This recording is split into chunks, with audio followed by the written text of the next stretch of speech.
Jill, thank you for doing this podcast. It's a real pleasure. We did one before, but then we decided not to use that so much. We're going to do this, and we're starting over again. So it means we know each other a little bit better. But you want to explain how we met, or do you want to explain, or do you want me to explain how we met? Yeah. Okay, because I think I was the one that first, I approached you. Yes, exactly. Okay, because there's another woman at the club. Both of you are very similar in complexion. Yeah.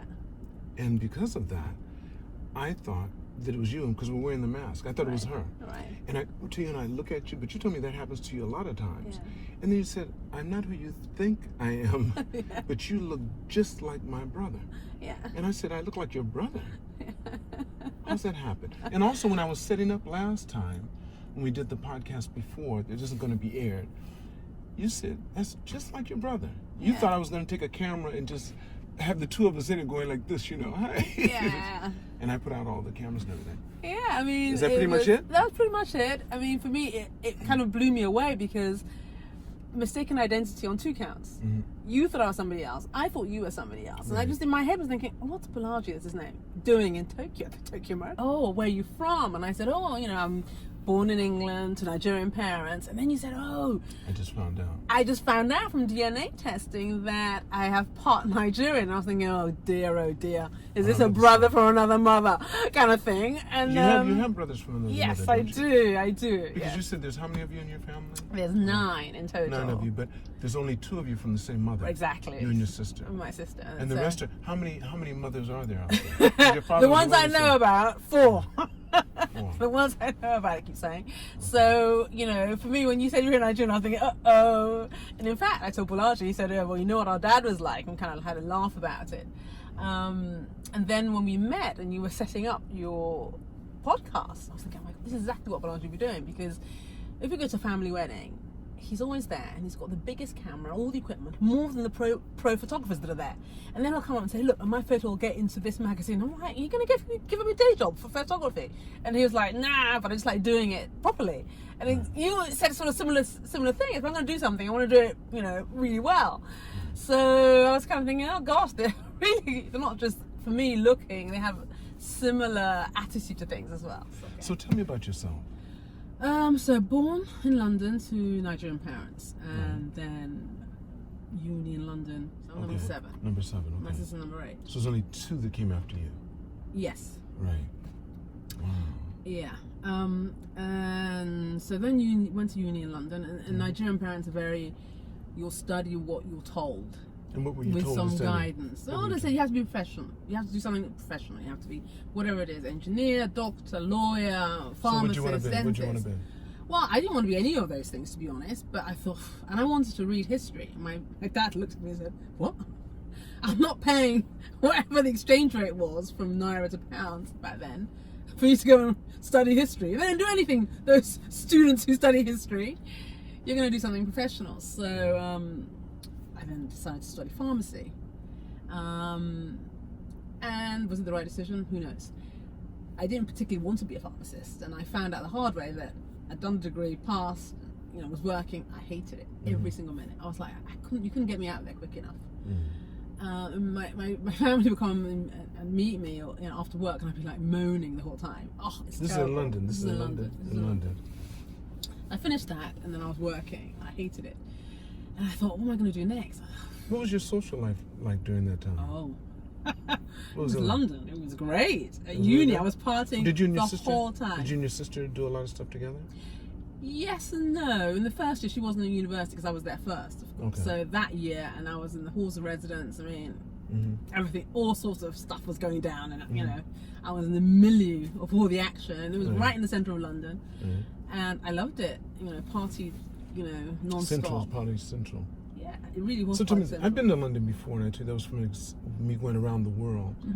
And when I got to the White Cliffs of Dover, yes. And then once I got off, once I came across that and got my first black cab, which Japan has a whole lot of those for the Olympics now. Yeah. I was so happy, but not for the reason some people would think. I was happy because I could not speak a single bit of any of the other languages. And it was my first time hearing English. For the first time, I was really happy. So in English, so how was it? Where have you been in your life, first of all? So you went to uni, and after uni, you got the job. You got the job, then I decided this is not it. Then I went and did an MBA, thinking hopefully after that I'll know what I want to do. So you did really well in school? Yeah. Nigerian parents that got the stick. So, but did you end up liking studying? I found it relatively easy to do. That's what I would say. It's not that I liked it. It's just that I could, study for 8 hours and go to the exam and pass. And still party? Yeah. Yeah. Yeah. So. Is that right? So. Did you ever have? The reason why I'm asking this is because I talked to some people the other day. You know what Mensa is, don't you? I know Mensa? what? Yeah, Mensa.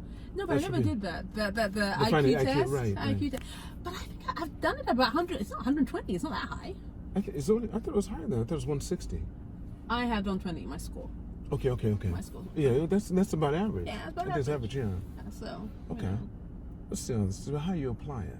I guess. It's how you apply it. Okay, so after you did all your work and stuff like that, you stayed in England and then you didn't leave? No, then I did an MBA, and then part of the MBA was in Manchester, which is northern England, and in Paris. And I was in Paris. I thought, oh, this is great, working on the continent. I have got to get a job in France. Did you speak French? Yes. Well, if you're in Europe, if you're European, you're going to speak one of those languages. So you have French, English, Yoruba, and Spanish, German, because your husband's Swiss German. Swiss German, yeah. Right. And what about your children? You have your son and your daughter. Do they both speak? Do they speak more than? Yes, they speak fluent English. They speak fluent High German. But I bet you don't speak Yoruba. Not yet, but they're getting there. They're getting there. They're getting there. It's going to be hard for me to teach them that because even my Yoruba is not completely, because you're not doing it all. Yeah, it's not completely nascent. It's not completely, what should I say, mother tongue. I understand and I can speak. But you told me but you also told me you left Nigeria when you were in your primary school. Primary school. Yes. So you're what, 11? 11. Yes. Yeah, you told me that. 11. Yeah. So that's a pretty good.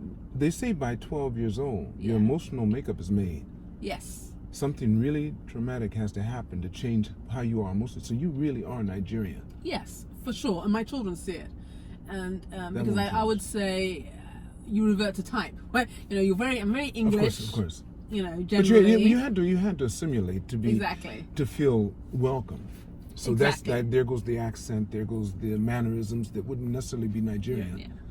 But at the same time, when push gets to shove, I revert to type very quickly. Very My quickly. Kids say that, and sometimes when I'm cross with them, they'll speak to me in a Nigerian accent. Which one of them would you say has more of your culture in them? That's the way I'd put it. I think Joshua, he's more emotional than you think it's Rebecca. an emotional? Yeah, he's emotional. Yeah. so you can't be Nigerian and not be emotional. You can't be Nigerian and not emotional. So he's really quite emotional. Becca's much more reserved. So she's more English, more Swiss. More Swiss, German. And she'll say, not going to show any emotion. Yes, and she'll say, "Oh, I don't like all this shouting." And Joshua will say, "I don't like the shouting either," but he can't stop. But he can't stop. Yeah, exactly. Yeah. What's your husband like? I'm getting all in your business, but he's Swiss. He's a diplomat. He tries not to lose his cool often. He doesn't really lose his cool that often, but sometimes he does. He looks like he's really mellow. I looked at your Facebook page. He looks like he's really mellow. He doesn't. But wouldn't he have to be your husband? I guess so. Otherwise, I'm only knowing you a little bit. I think otherwise it'd be like too bullshit. Exactly. I think you got it on the right. Yeah. I think so. So. Somebody has to be able to sit back and say, "Okay, that's cool." Yeah, exactly. I'm good. I know, but I think I was thinking that the other day. We were talking about it, and I said, "Listen, it was fine when we had normal life without COVID." And then we have this COVID, this 24/7 Yeah, what'd you marriage. find out about that? What happened? No, really, what did it? No, honestly, without anything else, what was it like? Did you find out that maybe COVID wasn't such a good thing? I don't know how to put it. It was interesting because there were lots of people who are posting on Facebook, "Oh, this is great. The children are at home. And they're doing homeschooling and blah blah blah." And I was like, "This is hell." You felt that way? Honestly, wait. Okay, what about it made you feel that way? It was 24/7. It was non-stop. I had my kids, had to, they were going to German school, so they had to be taught. They didn't say, you know, just they do a had to little be. bit of craft. They made the parents do it? Yeah. I was But teaching my son. But do you have help? Do you have help in your place? You don't have help, do you? To No. teach them? No, but some people actually have help. Oh, no. Someone's telling me. I mean, I thought No, I did no not one tell was you. going to anybody else's Yeah. house. So who are you going to ask to help? But that's true. You're right because of that. Unless they were already live-in, it would be different because they'd have to be part of the family already. Oh. So your husband was home all the time too? Hold on, time too. And I was. But didn't he stay in his little cubby? Most men will find their little section and stay in there. You didn't do that? He did. You know, I have. But you kept on pulling them out. I'm just asking. I'm just remembering. I almost want to cry. I mean, I was Did you like, really? it was horrendous. And the thing is, I thought to myself, my gosh, I have a husband who's working. There's no issues with money. None of this. I'm losing my job. Blah blah blah.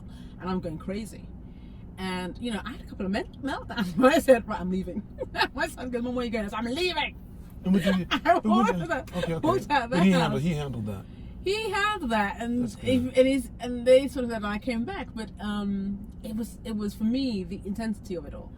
School wasn't you know It just wasn't craft. a normal school, I understand, right? It was everything. It was you had to be everything. there at the computer with a 6-year-old, 5-year-old, and a 9-year-old, 8-year-old at that time doing academic work. So But I you- know it was you have- primary school, right? Yeah, It's but not still. difficult, but I can give you an example of what they asked my daughter was in kindergarten. Okay. Could you get some watercress seeds, plant them, and watch how they grow over the next Where'd she week? go to school? The German school. Oh, the German school. So that's the. I was like, are these people kidding me? I mean, where am I going to find watercress went in- seeds? so you didn't- You know, lockdown. So that was one of the biggest things that happened. But how did you guys get? Where are you right now? We're good because they're back at school. How long did they stay out of school? How long was it? It was, I think, about. It started in February, March. It did. It And they actually didn't did. go back Of 2002, 2020. 2020, and they It didn't hasn't go gone back. back. They didn't go back till. They went back in After June. Christmas. No, they went back in June. They did, but just for a little bit. And Yeah, then they exactly. Then did summer vacation. Yeah, and then some vacation. Did And- you travel? Yeah, I travelled. Where'd you go? I mean, that was the whole thing because it was traumatic for me, the homeschooling, because then I realised my son had a little bit of a learning issue. You know, I actually think that we have it in my family because I had this delayed Learning. All right. Learning. Yeah, and one of them ended up in Cambridge, right? Okay. Super smart. I talked to him about it, and he said, "Look, when we were younger, there was no danger of you, you know, not making it through school and then because getting they always lost make sure. Right. I got you. and getting lost in the system.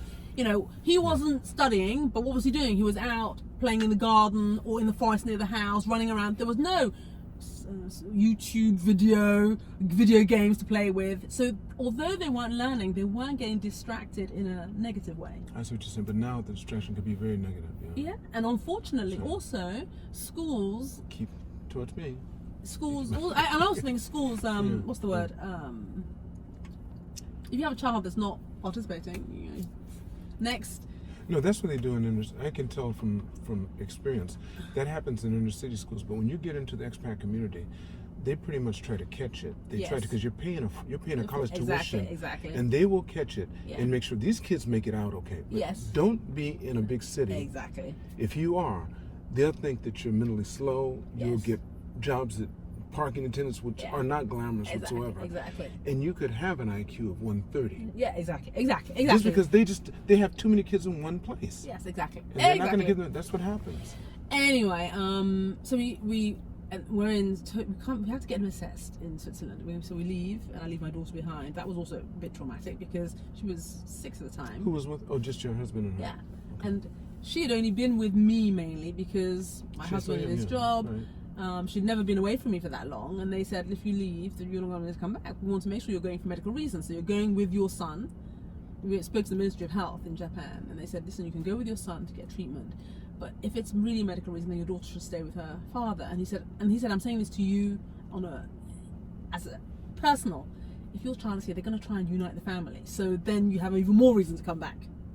That's what the official at the Ministry of Health said. He said, I would recommend that you leave your daughter with your husband here. So that you can come back. Can you come back? I They'll thought you say, shouldn't be able to. Yeah. they'll say, why did you all go on And holiday? you can explain. Yeah. You didn't go on holiday. I didn't go on holiday. But so how'd your daughter take it? I'm interested in how she responded while you were gone. Did she think she was really being left?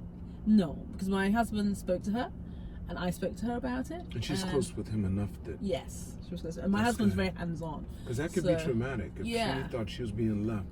And like I said, those are really formative years. Exactly. Up until she's 12. And so she took it quite well. I mean, I was more traumatized about it, to be honest, because she's got hair like me, very wild. How'd she respond when you came back? I mean, we were all hugging each other for, it was like a movie for like 15 minutes at the airport, because we were like Just separated, so happy together, because I thought to myself, who knows what happens next? And so that was good, you know. I mean, as I said, it was more traumatic for me in the end, because my husband couldn't deal with her hair, and so took her to the hairdresser, and next thing I'm looking at her in Zoom, she's got an afro. I'm like, Becca, what did Dada do to your hair? So that was a bit traumatic. So how do you find Japan when you came here? You've been in Japan for how long now? I got here January 20. January And it's now- 20. Yeah, so 18 months. January 20, 2020. 2020, yeah. Okay, so it's been 18 months now. 18 months, exactly. So how do you find Japan? First of all, where have you lived as a family prior to Japan? As a family? As a family. So we started off in Switzerland, that's where we're from. Okay. And then we moved to Australia, Sydney. How and long? we were there for 4 years. And then my husband got a job in South Korea, and I said I didn't really want to go to South Korea. And it was meant to be sort of a secondment, so we didn't know how long he was going to be. I said, well, I'm not coming for a short secondment. You go, and I'll be with the kids. And I stayed on in Sydney with the kids, and he was in South Korea, in Seoul. For how long? Then he ended up being there for 2.5 years. We then went back to Switzerland because I said, I'm not going to Seoul. I don't know why I didn't want to go to Seoul. Don't know. Anyway. You probably read some things that made you know that it wouldn't be necessarily the nicest place for you to be. I think I went there a couple of times with the Been a kids. lot, yeah. And one thing struck me was the pollution. And Where were you in Seoul? in Seoul, the pollution was, you know, there were days when you just couldn't, they said You don't mean air go out. pollution? Oh, Air yes, pollution, yes, right? you're right. Yeah, you're right, of course. And I was there, my kids were with masks, and this was before COVID, right? And I was saying, leave your mask on, leave your mask on, leave your mask on. So it's saying, danger, red sign, this is really unhealthy. My kids would just refuse. They just throw off the mask and run around, and you'd be like chasing them to put this mask on. So that kind of was a turn off. I was like, you know what? I'm dealing with this. Right. So I said, no, let's go back to Switzerland. And also the secondment wasn't also sure how long it was going to be, so I said, I'm not going to come for just... So anyway, we ended up, kids and I, back to Switzerland. My husband commuted. We would come every 3 weeks from Seoul back to Switzerland. Okay. And then he got a job in Tokyo, and then we said, okay, listen, as a family. you wanted to come here. Yeah. Yes. I mean, I wanted the family to get to What be made together what again. made you want to come to Tokyo? Had you ever been here before? Yes, I've been to Tokyo before for work. Oh, okay. Yeah, because I used to be, I mean, when I was working, I used to be a global, it's called global business leader, which is like a brand director for a pharmaceutical company for an oncology medication to treat breast cancer. So how many times had you been here? I think I've been here twice. I actually stayed at this Western hotel. And how long did you stay each time? Was it like Not long, 4 days. 4 days 3 and stuff? yeah. Did you get to go around and see a couple of things?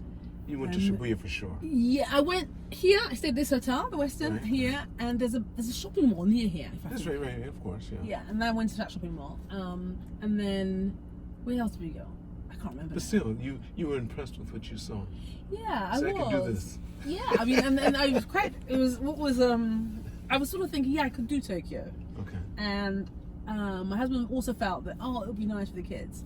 It was a German school, and we said, okay, and so we kind of thought, no, that's fine. We'll come to Tokyo, and then we came, and the kids, you know, they loved it. And the thing is, you told me last time that you actually have a house, and a lot of people don't have homes here.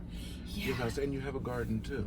I mean, It's a Japanese style, right? It's Japanese style. It's still modest. I mean, it's not palatial. I know, but some places, yeah. But it's, for me, I was shocked that we'd have a house at all. You thought you'd be in an apartment. In an apartment, and that it'd have a garden was just like blown away. So yeah, that was. Are you using your garden? Yes, often. We have barbecues in the summer or spring. Are you growing anything, or my daughter's growing sunflowers, so they're sprouting already. And we barbecue every Saturday evening, Saturday or Sunday. As a family, or you have guests? As a family, and we have guests, often, So you have to come. But you have a lot of foreigners around you in your area? Yes, it's a bit of a German enclave. Where do you live? Denenschofel. Oh, okay, I know it. Okay. Yeah. That's not bad. Yeah. That used to be the Beverly Hills of Japan, of Tokyo. Yeah. Get in trouble. That was the place to be. Yeah. Okay. Well, we're very happy to be there, and the You kids, like it, yeah. yeah, because also there's a lot of German. And you have the lake. I mean, you have the river coming right between exactly, you, right on the other So side. you go running there. And you can run out there and do everything. Exactly, Do you have pets? no, No pets. That's a sore point. My Okay, kids you want a dog. My But husband you don't wants want a dog. you don't want pets. I don't want any Okay, all right. pets. So I can have a goldfish. All right. Or a bird, maybe? No. Okay, not Goldfish. A bird. Goldfish. Something that's really easy to contain. Really easy to Yeah, you might see one or two floating on top of me down there. I'm cool with that. Yeah. So, okay, so you came to Japan. You love. Do you still feel the same way? Do you still enjoy it? Have you enjoyed the 18 months you've been here, outside of the COVID? I wish I could. I plan to do so much more, and I haven't That's done right. You came at as the, much. You came right at COVID. You sure Yeah. did. I plan to learn Japanese. Homeschooling paid for that. I planned to just explore a lot, and a lot of museums are closed. Mm-hmm. You couldn't really go that far. I mean, yeah. So that's been a bit of a disappointment. Saying that though, my husband who's Swiss is a bit of an intrepid traveler, so he's taken us all over Japan. Yeah. So you've been we've from yeah, to he's, Hokkaido? yeah, we've been to Hokkaido. Shikoku. I think so. Okay. Kyushu. I can't remember. Okay. Okinawa. Okinawa, yes, Okay, well, Okinawa then he's twice. taking you around. Yeah, he's That's good. taking Okay, us round, you You're know, good. and That's good. so we've seen a lot. Where else did we go that I thought was actually lovely? Onsens. Yes, A I lot think of we went to onsens. Hakuba. Then we went to onsens there. Okay. Hakuba, there was a Hakuba, yeah. yeah, and then we went in the second went Hakuba, skiing. Hakuba, yeah. Hakuba, I Yeah, mean. Hakuba, yeah. And then we went Skiing. That's been Hakuba too. Yeah, you go there. in the second in Hokkaido. Okay. And You like to ski? yeah, I mean my husband's Swiss, right? But that doesn't mean you like to ski. You like to ski? Okay. Yes. Okay, because I went skiing, and I liked Here everything. in Japan. Yeah, that's the only place I've ever been skiing. Okay. And I went there when I was a teacher at the American school, Okay. and they convinced me to go. And I kept on falling on my side. And one of the women said, "Lance, you know how to roller skate?" I said, "Yeah." She said, "Pretend like you're on roller skates." Yeah. I started flying down the side and stuff like that. Then my skis got stuck, and I ran over everybody. I tried to stop like everyone else. The only thing I didn't like about skiing at that time, this is in the 70s, they didn't have the kind of installation stuff they have now. My lips got so cool I couldn't talk. Yeah. It was horrible. My fingers almost got frostbite, my toes. It was horrible. That's the only thing I didn't like. But outside that, I enjoyed going down the slope. But all that sitting in this thing waiting and freezing to death. You can do that? Yeah, it's interesting. Yeah, the equipment's much better than it used to be. I have cousins. They ski. There's a whole black ski group. And I saw them here one time. They used to come here every year to do Japan. They sure did. Not my cousin, but that same group. Right. And they'd come here, and I'd see them every now and then. There'd be about 100 or more black people here from the States skiing. Wow. Yeah, I think they still do, but because of COVID, everything's slowed down. But because of COVID, there's nobody on slopes. So you want to get involved in everything. So you also remember, I met you at the club, of course, Yeah. and that's a perk to be able to have that as a springboard into Japan. Just imagine being here and not having access to that. That would be a nightmare. I don't know how people coped without facilities like the THC. Well, you have a bunch of people like that. If you're that German enclave, you're the only people that belong to the American club probably in that area. We're the So only how ones. are they coping? Well, they're not amused. They're not amused. And you take them. You don't add insult to injury, do you? By bringing them to the club every now and then. Well, I would know what love they're to, missing. because I said to them, You can't now. no, because I can now, but I think my children go swimming at TAC, and a lot of people want to teach their children how to swim, and there's not Japan doesn't really have this. They do, but you need to speak Japanese. Yeah, exactly. That's it. You need to speak You can Japanese. do it, but you've got to be able to speak Japanese. Exactly. So, an environment where you have English-speaking trainers, yeah. You're not going to find that. No, you're going to find that in a nice pool. No. Yeah. Not without paying the big bucks. Yeah. So they're kind of like a bit miffed about that, and the plan had been that I would take some kids because you could bring them as guests, but COVID came, and then you were only allowed unless you were a member. Kids, you were allowed. Yeah, they started doing that because. Yeah, things like the TAC, Google Maps, Google Translate. I mean, Amazon JP. I mean, I became Amazon's best friend, best customer. During that time, yeah, I think so. I mean, you didn't do eBay? No, I'm not on eBay's eBay. No, I'm eBay not on person, eBay. no. But Amazon. I mean, It's really good. I know you can get everything. Yeah. Even Afro hair products on And Amazon. can you imagine that they started off only dealing with books? Amazon was only books. Now you can get anything. Like you said, your hair care products, everything. I mean, So that's kind of. So how much longer do you think you'll be here? How long is your husband going to be?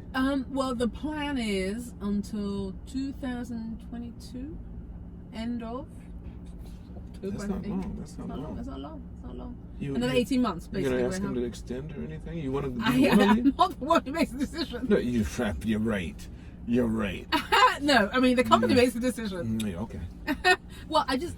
But if you kind of whisper in his ear, tell the company we want to stay, you'll end up staying. You know, I said to him one thing that is great is that for me, children's education is really quite important. It is. And here it's just been so easy despite COVID. The school, when it's functioning as it is, you know, very supportive. The kids are really, they're making academic progress, and you're at ease. That's what I like about the expat community, Yeah. Joe. The fact that you have people from all over the world, and they don't expect you to be anyone but who you are. Yeah.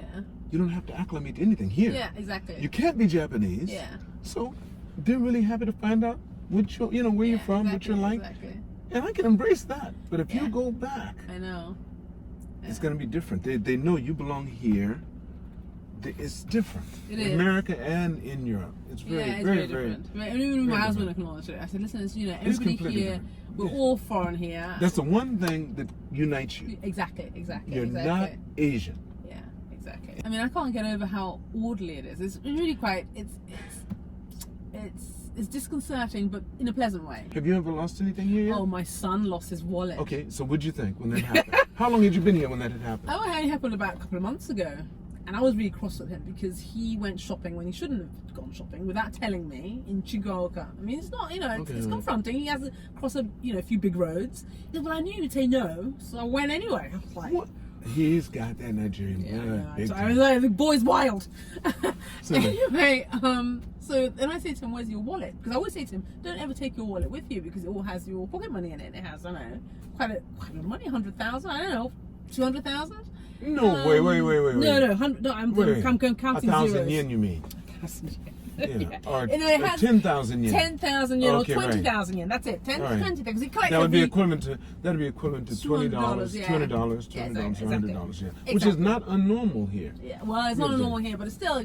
I understand, but go on. Don't take the whole wallet with you. Take what you need, which should be 1,000 or 2,000, Mm-hmm. and leave the rest. Right. Did he listen? Nah.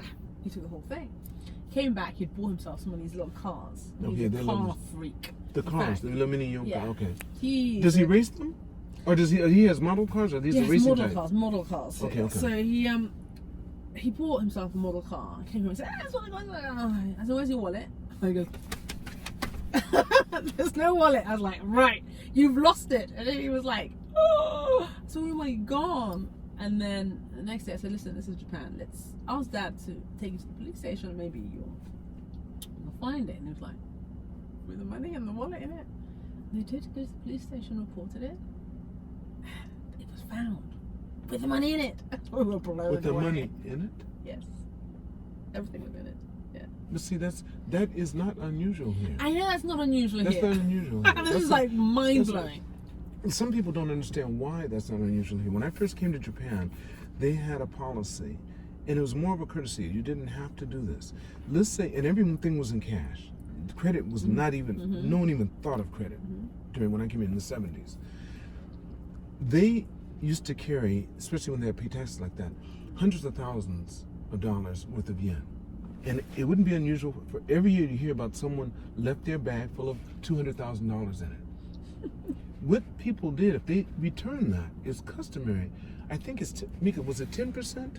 I think so. Yeah. 10% you customarily give to the person for whatever amount you had in it. And if they didn't come and pick it up within, what was it, a month or something? A couple of months, it's yours. Anyway, clear and free, not taxed at all. That became yours. Oh, there's something we should talk about too. You have a clothing line Oh yeah, that's it. What? that you didn't wear this time, and maybe I I can. did.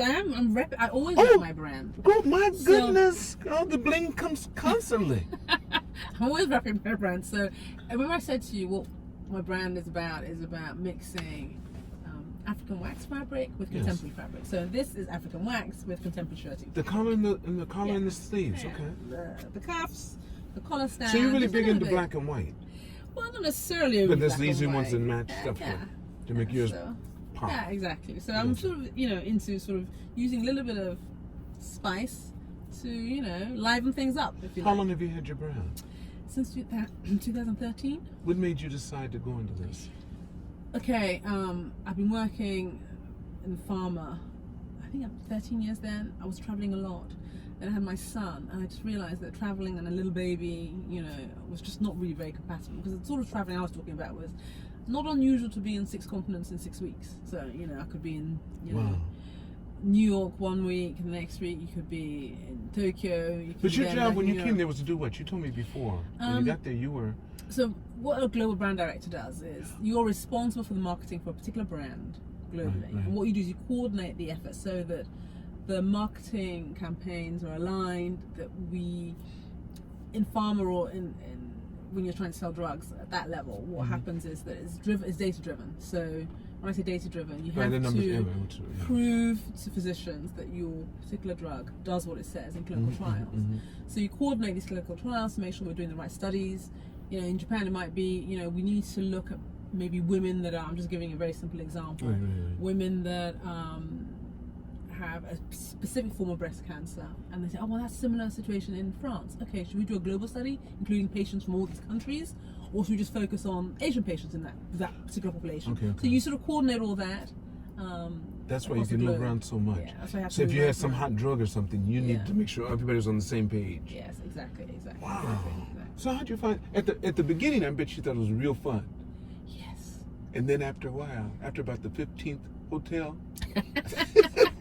you're like, ooh. and the food, you said, wait, why do they have the same thing every place? Yeah. I mean, it was in the beginning really good, and then I remember, got married, and, trying to have kids and traveling so much became a real challenge. You're like, how both of you most definitely want to have kids. Yeah, exactly. Both of you most definitely. Yeah. So, I thought I couldn't keep this up, and then I got pregnant. I had my son, and then I thought, I can't go back to what I was doing before. And your husband was cool with that. He said.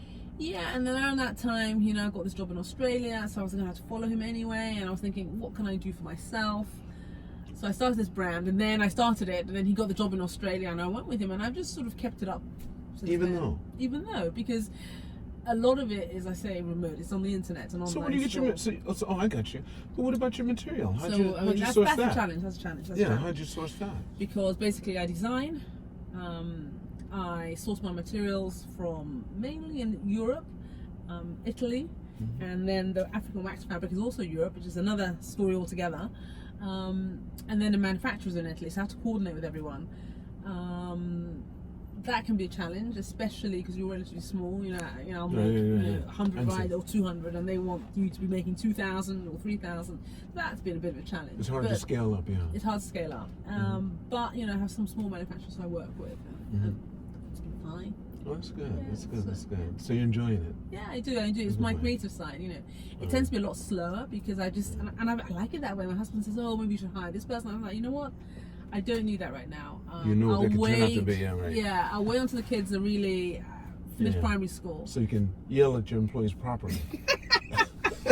And your son won't get upset and say, Mommy, why you say I'm talking about this guy? He didn't do the right thing. Yeah. That's interesting. So, where do you see yourself when you leave Japan, if you leave in 2022? I guess go back to Switzerland. Is that where he's thinking he might end be? Yeah, I mean, my husband is thinking, he wants... Yeah, I don't know. I have a cousin that lives in Switzerland. But she lives in a little village. It's called Scroll. Is that Switzerland? It's right on the border of Switzerland and Italy. Italy, right on the northern border. And she's in a little village there. So, as I said, I have this clothing brand. I'll just tell you a little bit about it.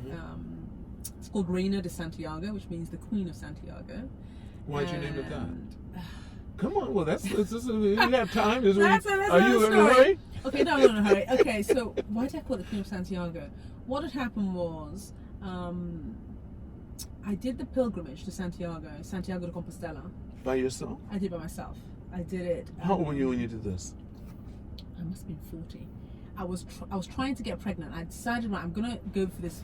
But you were married? I was married. And you went on this pilgrimage by yourself? By myself. Because I said, you know what, this, getting pregnant is, is a bit dramatic. But are you Catholic?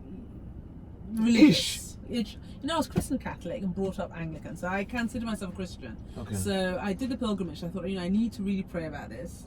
I want to have children, and that had always been on my mind. But for whatever reason, you work, and then life. I didn't meet my husband until I was 36. Okay. Blah blah blah, and he wanted to have kids straight away, and I was like, no, not yet.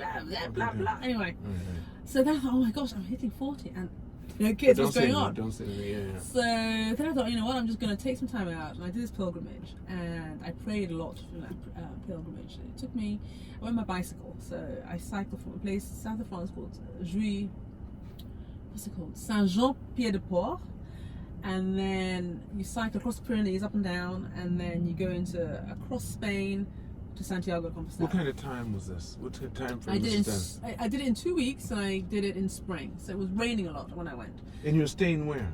that was another question, because I was staying initially at nice hotels. I mean, they weren't expensive because it's very rural France, very rural Spain.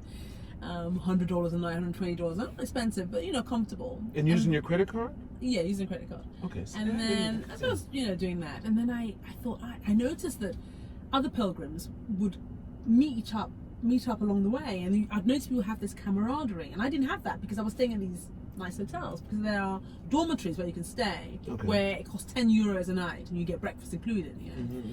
I thought, okay, let me try a dormitory. So I stayed in a couple of dormitories and got to know other fellow, what should I say, pilgrims. Pilgrims, right? And that was also very interesting. And so I stayed in these really cheap hostels or dormitories. What language were you speaking?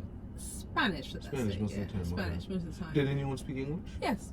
All walks of life. I met loads of people. Loads of people. Okay. German, French, everywhere. Everywhere along the way, and everybody had their story to tell, and everybody had their experience. But I was on my own, and then I got to Santiago. Really prayed all along the way. Had lots of contemplative moments or pensive moments when I was just me and God, if you like, and got to Santiago, prayed some more, and then I came back, and then I think I got pregnant literally 4 or 5 months after that.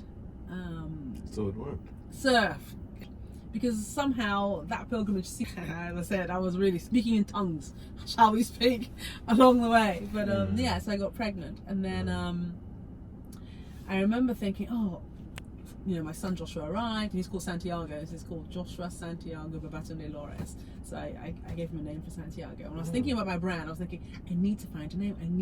And I went through so many names, and I thought, what name? I thought, you know what? Was there anything on the? I thought, why don't I call it something to do with the pilgrimage? It seems to have shaped my journey, with Joshua. So I thought, why don't I call it the Reina de Santiago?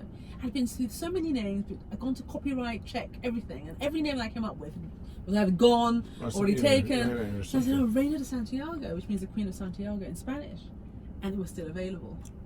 Oh, that's registered it, and that became the Is that also? name. Do you have a website? Yeah, I have a website. And what is it? Reina de Santiago, which is Reina, which is Queen, REINA. Just like the one I just did. Yeah, de Santiago. And yeah, a website. .com? .com, yes. Reina de Santiago. Okay. Yeah. Wow.